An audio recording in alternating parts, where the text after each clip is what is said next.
Welcome back to the Hillbilly RV channel. Today we're at the world famous Beckley Motor Speedway here in Beckley, West Virginia. And as you can tell, it's a warm and beautiful sunny day here in southern West Virginia. Well, it might be later.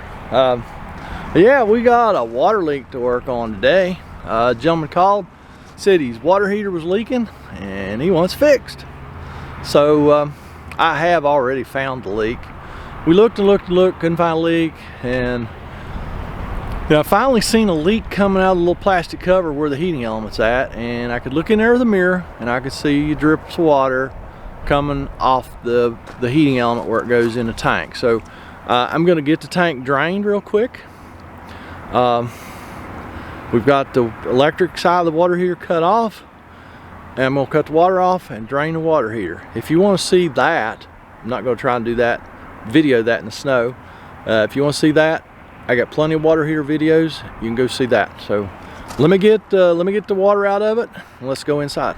All right, you can see the moisture, and it's gonna be probably impossible to video this. I might set y'all up back here in that corner because this is an Atwood, so that heating element lives right there inside that black box.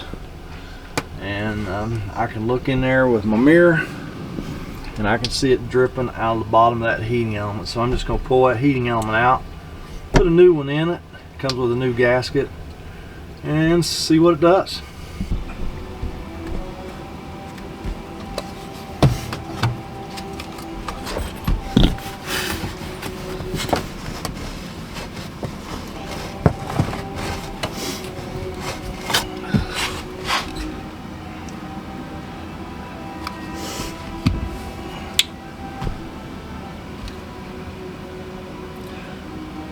These water lines are in the way to get my wrench in there, so I'm gonna have to pull these water lines off.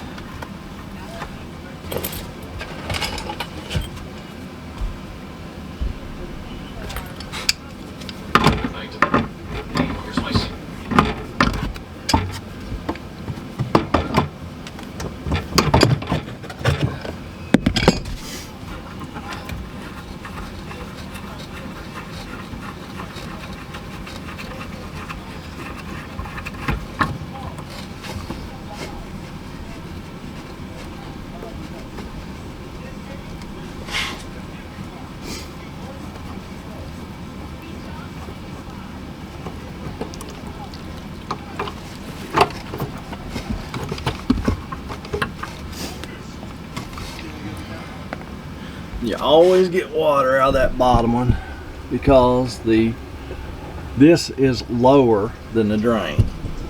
There's no way in the world to catch that in like a bowl or anything. All I can do is try and catch as much of it as I can in a towel. And it is like super hot water too.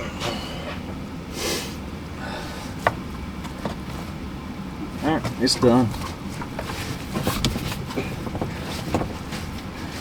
There's just no way you'd get a bowl or anything under that.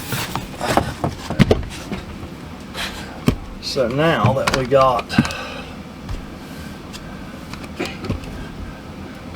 the water lines where they'll move, I can get in there with my socket and get that heating element out, but I'm gonna go grab another towel. The gentleman that I was working for took a phone call, and he was sitting right there, and so out of respect for him, I didn't let y'all hear his phone conversation. I just taken a Phillips screwdriver, and on the end of that heating element, up in that hole where you nor I can see, there's two screws that hold the wires on that heating element. So I'm just taking my Phillips screwdriver and loosening those up. Sometimes you have to take them completely off because they use a ring terminal on the end of the wires. And sometimes they'll use I don't know what it's called, just like a split spade or something. You just loosen the screws up and then you can get the wires off. And then once I get these two wires off the heating element, then I'm going to go in there with my socket It's a socket that's made for heating elements, and go in there and get that heating element out. And I know this video quality is horrible, but that's the best I could do. There's that socket. I actually welded an old 1/2-inch drive socket in the end of that so I can put a ratchet on it.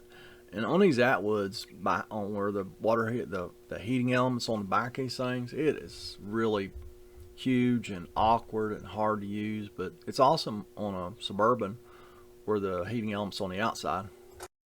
There's that old element. I got it out. It wasn't bad. It still worked, but the gasket was leaking, and you know, I don't have gaskets for it, so I just put a new heating element, which comes with a new gasket. I'm gonna reach back in there with a rag and try and clean that surface up where that gasket seats, and we'll install the new one. So I got the new one in and tightened up, and it just snugs up, because it actually, you know, the heating element actually goes in that bung and just stops, so that at that point the rubber gasket, you know, should seal. And so I'm putting the water lines back on now, getting ready to refill that thing and test it and see what it's going to do. And now these plastic fittings here, you just a smidge over hand tight is all you want to go on these, and because you'll just bust the back out of them if you go too crazy. So no full gorilla on them things. All right, I have turned the water back on, refilled the water tank, and now I'm just watching for leaks. I actually spent about the next 45 minutes just watching for leaks, getting ready to put the wires back on the new heating element and stuff like that. But because sometimes it takes for a little while for a leak to show up, so I just give it plenty of time and just watched for leaks, and just kept checking it, and you know, that's really about all you can do. You don't want to do something like this and look for leaks for like 2 minutes, get paid, and then leave, because it'll bite you in the butt. Well, there you go. I'm sorry. I can't. I mean, if I had a spy camera as good as the ones in the movies, you know, that's about as big as a little bitty spider or something, I could get back in there and video place like that. I can't see back in there, and there ain't no room for me, my arms, both hands, flashlight, mirror, towels, and a camera. Sorry, some of them just aren't able to video. So hopefully you get some value out of this. If you do get any value out of it, or if you don't get value, run down in that comment section, leave me a comment, criticism, concern. Let me know, because I know, but you can tell me again how bad my video skills are. They completely suck. I get it. Catch y'all later.